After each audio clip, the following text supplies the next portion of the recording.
নমস্কার বন্ধুরা, আজকে আমি বানাবো একেবারে ইউনিক টাইপের একটি পরোটা রেসিপি। পরোটা তো তোমরা অনেক ধরনের খেয়েছো, তো আজকে আমি যে পরোটাটা তৈরি করব, এই পরোটাটা একবার খেলে আগের সব রকম পরোটার কথা ভুলেই যাবে। তো চলো শুরু করি। তো সবার প্রথমে একটা মিক্সিং বোলের মধ্যে আমি নিয়ে নেব ময়দা। এখানে আমি 250 গ্রাম ময়দা দিয়ে পরোটাগুলো তৈরি করব, তোমরা পরিমাণ মতো নিয়ে নেবে। দিয়ে দিচ্ছি স্বাদ মতো লবণ, আর দিয়ে দিচ্ছি 1 চামচ তেল। এখানে আর বেশি তেল দেওয়ার দরকার নেই। এবার খুব ভালো করে তেলের সাথে মিশিয়ে একটু ময়ান করে নিতে হবে। ময়ানটা বেশি সময় ধরে করার দরকার নেই, তেলটা খুব ভালোভাবে মিশে গেলেই হবে। ভিডিও শুরুতেই বলে রাখি, ভিডিও দেখে যদি পছন্দ হয় তাহলে প্লিজ একটা লাইক করবে, কমেন্ট করবে আর শেয়ার করবে। তো বন্ধুরা, এখন এই ময়দার ডো তৈরি করব আমি দুধ দিয়ে। দুধটা কিন্তু জাল দিয়ে নিয়েছে, ঠান্ডা দুধ, কোনো উষ্ণ গরম দুধের দরকার নেই।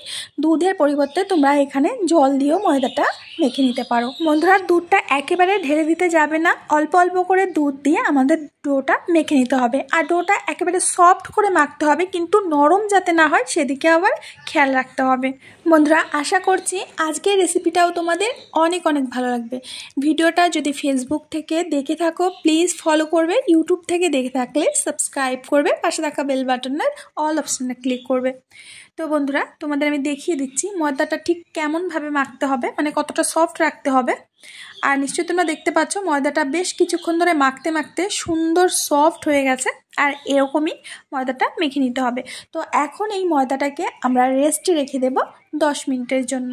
তো বন্ধুরা, এরই ফাঁকে আমি কিছু কাজ সেরে নিচ্ছি। এখানে নিয়েছি অর্ধেকটা ক্যাপসিকাম। তো ক্যাপসিকামটাকে এইভাবে আগে কেটে নিতে হবে। তারপরে একটা গ্রেটার নিয়েছি, এই গ্রেটার দিয়ে ক্যাপসিকামটাকে গ্রেট করে নেব, মানে যে দিকটা বড় সেই দিক দিয়েই গ্রেট করে নিতে হবে।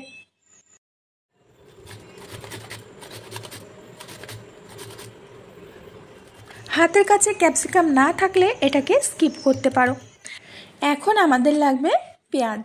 পেঁয়াজের খোসাটা আমি আগে থেকে ছাড়িয়ে নিয়েছি। এখন এই বড় পাশ দিয়ে পেঁয়াজটাকেও এইভাবে গ্রেট করে নেব।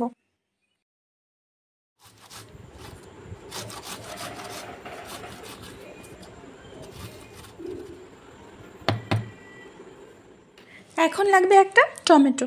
তো টমেটোটাকে একইভাবে আমি গ্রেট করে নিচ্ছি।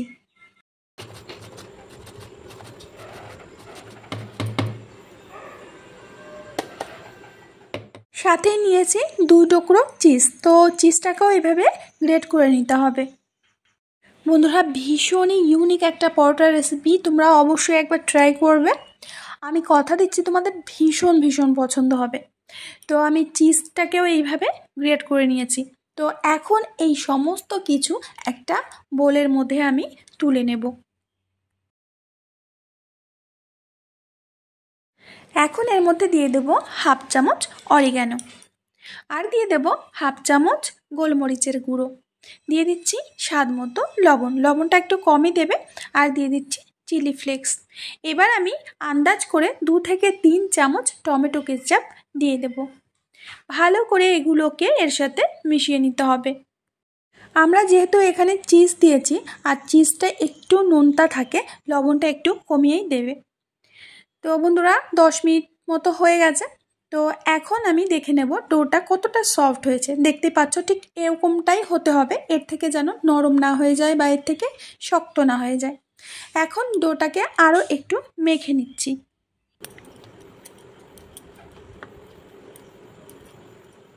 এবার একটা চাকু দিয়ে আমি সমান মাপের করে লেচিগুলো কেটে নিচ্ছি।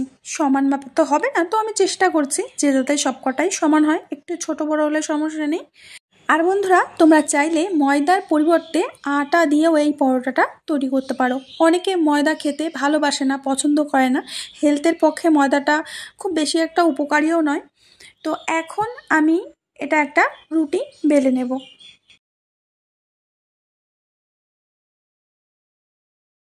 আর এই রুটিটা একটু মোটা করেই বেলে নিতে হবে, খুব বেশি পাতলা করে কিন্তু বেলতে যেও না।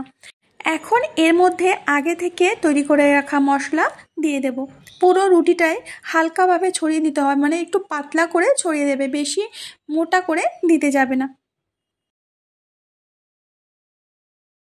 তো এখন একটা চাকু দিয়ে আমি মাঝখান থেকে টেনে এইভাবে কেটে নেব। নিশ্চয়ই তোমরা বুঝতে পারছো।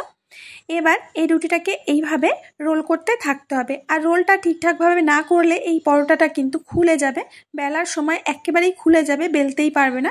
তো আমি কিভাবে রোলটা করছি তোমরা একটু খেয়াল করলেই বুঝতে পারবে।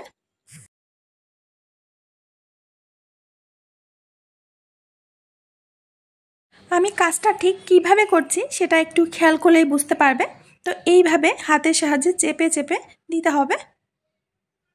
নিশ্চয়ই বুঝতে পারছো বন্ধুরা। এখন এই রুটিটাকে এবার বেলে নিতে হবে।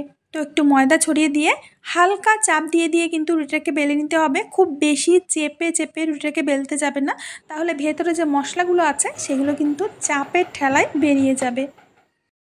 আর এই পরোটা একটু মোটা করেই বেলবে, খুব পাতলা করে বেলতে যাবে না। তো বন্ধুরা, আগে থেকে আমি একটা তাওয়া গরম করে নিয়েছি, এই তাওয়ার উপরে একটা পরোটা দিয়ে দিচ্ছি। এবার পরোটার দুটো পাশই সেঁকে নিতে হবে। আর এই সময় গ্যাসের আঁচটাকে মিডিয়ামে রাখবে, না হলে পুড়ে যেতে পারে। তো এপাশ ওপাশ করে খুব ভালো করে পরোটাটাকে আগে সেঁকে নিতে হবে। আজকের রেসিপিটা খুব সহজ হলেও খেতে দুর্দান্ত স্বাদের। অন্তত একবার বাড়িতে ট্রাই করো। আমি বারবার করে এর জন্যই বলছি, কারণ পরোটাটা আমাদের কাছে ভীষণই মজার লেগেছিল খেতে। তো বন্ধুরা, এপাশ ওপাশ করে সেঁকে নিয়েছি। তো এখানে একটু তেল দিয়ে দিচ্ছি। তেলটা দিলে পরোটাটা খেতে আরও বেশি ভালো লাগবে। আর একটু তেল না দিলে পরোটা খেতে তেমন ভালো লাগে না, আমরা সবাই জানি। তো এইভাবে তেলের মধ্যে আবারও এপাশ ওপাশ করে ভেজে নিতে হবে।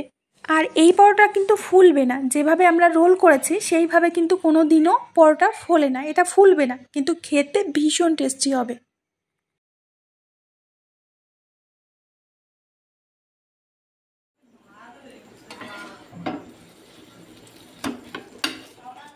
বন্ধুরা, এপাশ ওপাশ করে পরোটাটাকে এইভাবে আমি লাল করে ভেজে নিয়েছি। তো ভাজা আমার হয়ে গেছে, এখন নামিয়ে নেব।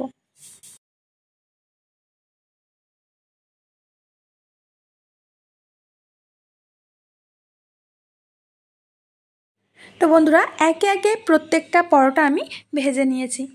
দেখতে এগুলো একটু হেবড়ো খেবড়ো হলেও খেতে দুর্দান্ত লাগবে। এটা আমি টমেটো সসের সাথে সার্ভ করেছিলাম, আর টমেটো সস ছাড়াই আমার কাছে বেশি ভালো লেগেছিল। তো আমার প্রিয় বন্ধুরা, আমি আজ এখানেই বিদায় নেব। আবার আসবো নতুন একটা রেসিপির সাথে। ততক্ষণের জন্য সবাই ভালো থেকো, সুস্থ থেকো, সকলকে সুস্থ রেখো।